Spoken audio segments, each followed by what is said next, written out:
नमस्कार दोस्तों, साथियों। आज का जो टॉपिक है वो बहुत ही इम्पोर्टेंट है, ज़रूरी है, इसलिए मैंने सोचा इस बारे में हम थोड़ी सी बातचीत करते हैं। गाइस, कभी कभी हम कुछ फैसले लेते हैं जो अनजाने में हो जाते हैं और उसका रिग्रेट हमको बाद में होता है। ऐसे ही एक फ़ैसला होता है जब हम कुत्ते को घर पे लाने की, कोई पपी या डॉग ख़रीद कर अडॉप्ट करके या किसी दोस्त के यहाँ से हम लाने की सोच रहे हैं।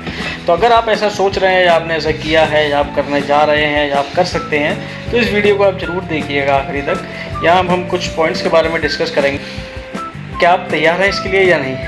ठीक है, कुछ ऐसे पॉइंट्स हैं, जैसे कि पहला जो पॉइंट है वो है रिस्पॉन्सिबिलिटी। एक जानवर की जो जिम्मेदारी है वो उसको अपने घर ला करके हमारी हो जाती है। जब तक वो रोड पर है वो अपनी किस्मत पर है, अपने हिसाब से चलेगा, लेकिन घर पर लाने के बाद उसकी जिम्मेदारी हमारी। हम उसको घर में अकेला नहीं छोड़ सकते, हमें उसको खाना देना है, हमें उसको घुमाने ले जाना है, हमें उसका ध्यान रखना है, हमें उसकी लैंग्वेज को समझना पड़ेगा। This is the responsibility. क्या आपके जो डेली की जो लाइफ है, चाहे वो आप स्टूडेंट हो, चाहे आप कोई व्यापारी हो, बिजनेसमैन हो, चाहे आप एक नौकरी पर्सन हो, क्या आपका जो जीवन है, जो डेली लाइफ है, वो आपको अलाउ करती है? क्या आप जब आप घर पे नहीं हो तो उसका ध्यान कौन रखेगा? ये सारे सवाल हैं जो आप पूछ सकते हैं। तो रिस्पॉन्सिबिलिटी फर्स्ट टॉपिक है, जिसमें आपको अपने आप से ये पूछना है, क्या आप इस जिम्मेदारी को लेने के लिए रेडी हैं या नहीं। दूसरा है फीडिंग। जब आप एक पपी को घर लाते हो, छोटे बच्चे को, पिल्ले को जिसको हम कहते हैं, घर लाते हो, तो आप फीडिंग आपको प्लान उसकी करनी पड़ेगी। ऐसा नहीं है कि आप सुबह खाना रख के चले गए और आप आराम से शाम को आ रहे हैं और वो जितना मर्जी उतना खा लेगा, नहीं। या घर में भी आप हैं तब भी आप उसको ऐसे फीड नहीं कर सकते। You have to give at least 4 times in a day.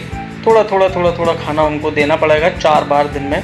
और एवरी मील के बाद आपको उनको बाहर ले जाना है, क्योंकि वो अपने सुसु पोटी के लिए उनका बाहर जाना ज़रूरी है, जो कि वो खाने के बाद ही जाते हैं जब तक वो बच्चे हैं। तो ये एक बहुत ज़रूरी पॉइंट है। बाकी जब हम डॉग को लाते हैं घर पे, तो उसकी जो एक्सरसाइज होती है, क्योंकि डॉग बहुत एनर्जेटिक होते हैं, चाहे वो छोटी ब्रीड हो चाहे बड़ी ब्रीड हो, एक्सरसाइज डिपेंड करती है छोटी बड़ी के उस पर ही, साइज़ के ऊपर। उसको वॉक पर ले जाना बहुत ज़रूरी है। क्या आप वॉक पर, एक रेगुलर वॉक सुबह और शाम, इसको आप अवॉइड नहीं कर सकते कि बारिश हो रही है मैं नहीं जाऊंगा, कि पानी हो रहा है, कि धूप पड़ रही है, कि गर्मी बहुत पड़ रही है, नहीं, या सुबह ले गए थे शाम को क्या ज़रूरत है, नहीं। आपको लेकर के जाना ही जाना है, एटलीस्ट 2 टाइम तो दिन में, जो कि बहुत ज़रूरी है उनके शारीरिक और मानसिक ग्रोथ के लिए। अब छोटा अगर ब्रीड का डॉग है तो आप उसको 10-15 मिनट की वॉक पर ले जाएं। बड़ा डॉग है तो आपको उसके संग खेलना, स्पोर्ट एक्टिविटी उसको इन्वॉल्व करना पड़ेगा, जिससे कि वो अपनी एनर्जी बर्न कर सके और वो आराम से घर पे शांति से रहे और वो अच्छी ग्रोथ के साथ बढ़े आगे। तो जब वो बाहर जाएगा, बाहर जाने के बाद डॉग बाहर या घर में या कहीं पे भी छत पर बहुत सारी धूल मिट्टी गंदगी होती है जहाँ पर वो गंदे होते हैं, जिसके बाद हमको उनकी सफाई का, हाइजीन का भी ध्यान रखना होता है। उसको समय समय पर नहलाना वो हमारी जिम्मेदारी है। उसके नाखून काटना, उसके बालों का झड़ना, उसके ब्रश करना, ये सब हमारी जिम्मेदारी का एक हिस्से हैं। ये बहुत बड़ी जिम्मेदारी है, छोटी नहीं है। ये डॉग को आप पालना चाहें अच्छे से, तो अब इसको नहलाने धुलाने के लिए आप ऐसे ही कोई हेड एंड शोल्डर, पेंटीन और चिक और लक्स और कोई शैम्पू यूज़ नहीं कर सकते। ह्यूमन जो प्रोडक्ट्स हैं वो आप यूज़ नहीं कर सकते। आपको एक उनके लिए शैम्पू लेना ही पड़ेगा। तो ये जो पार्ट है साफ़ सफाई वाला, ये बहुत ज़रूरी है, जिससे कि आपका बच्चा सुंदर हो, उसका ग्रोथ, जो कोट है, हेयर है, वो अच्छे हों और वो शानदार है, जिससे कि आप उसको अपने आसपास बिठा सकें, रख सकें। अब आपकी जो उम्मीदें होती हैं, ये मेरा 5वां पॉइंट है, एक्सपेक्टेशन। उम्मीदें आपकी डॉग के साथ में क्या है? बहुत से लोग सोचते हैं कि कुत्ता मतलब पड़ोसी का देखा वो उनके आसपास रहता है, घूमता है, वो उसका अपना चरित्र है, अपना मतलब उसका कैरेक्टर है। आपके पास जो डॉग हो, शायद वो एग्रेसिव हो जाए, अच्छी ट्रेनिंग ना मिले, शायद वो कुछ लोगों को काटने लग जाए, शायद वो भौंकने ज़्यादा लग जाए, ये सब चीज़ें आपको इरिटेट कर सकती हैं। तो एक्सपेक्टेशन आपकी क्या है वो बहुत क्लियर होनी चाहिए। उस पर आपको क्लियर के साथ साथ ट्रेनिंग का बहुत बड़ा महत्व है, वो आपको उसमें देनी पड़ेगी, जो कि टाइम लगता है, जिसमें it takes a lot of time, patience भी। तो मेरा 6वां पॉइंट ट्रेनिंग का ही है। एक डॉग को ट्रेन करना बहुत ज़रूरी है। आपके घर में कभी कभी ऐसी जगह होती है जहाँ आप डॉग अलाउड नहीं करना चाहते, आपकी माता जी हैं, आपके पिताजी हैं, कोई और बड़े घर के जो नहीं चाहते कि ये पूजा घर के अंदर जाए या किचन में जाए। ऐसे भी कुछ इस जगह होती है जहाँ पर हम कुत्ते का एंट्री बर्दाश्त नहीं करते या अलाउड नहीं करते, तो आपको ये चीज़ अपने डॉग को शुरू से ही, जब से वो छोटा है, ये सिखाना ही पड़ेगा। और उसको रिपीटेडली आपको पेशेंस रख के, धैर्य रख के, अगर आप एक पेशेंस वाले पर्सन हो तो आप धैर्य रख के उसको बोलिए, बार बार बोलिए, एक ना एक दिन वो समझ जाएगा। और उसको हर बार जब भी वो आपकी बात सुने, आप उसको एक ट्रीट दे करके अप्रिशिएट जरूर करें। दे आर वेरी क्लेवर, वो बहुत अच्छी तरह समझ जाएगा कि अगर मैं ये काम करूँगा तो मुझे एक ट्रीट खाने को मिलेगी, तो अब मैं ये करूँगा ही, जब वो मुझसे कहा जाएगा। तो उसका आप विशेष ध्यान रखें कि आपको ट्रेनिंग क्या देनी है। फिर ट्रेनिंग का ही दूसरा पार्ट है सोशलाइज करना, बाहर ले जाना। वॉक पर जब आप ले जा रहे हैं, लोगों से मिल रहे हैं या अदर डॉग्स को देख रहे हैं या तरह तरह की आवाज़ें सुन रहे हैं, हॉर्न की, हमारे यहाँ पर बहुत आवाज़ें होती हैं, हॉर्न वगैरह की, गाड़ियों की, बुलेट वगैरह, मोटरसाइकिल, ये सब एकदम निकलती है, तो ये कुत्ता एकदम से वो हो जाता है, कभी पटाखे छूट रहे हैं, कोई बैंड बाजा बारात जा रही है, इन सब चीज़ों की भी उसको आदत डालना ज़रूरी है। तो ये ट्रेनिंग का ही पार्ट है जो कि बहुत ज़रूरी पार्ट है।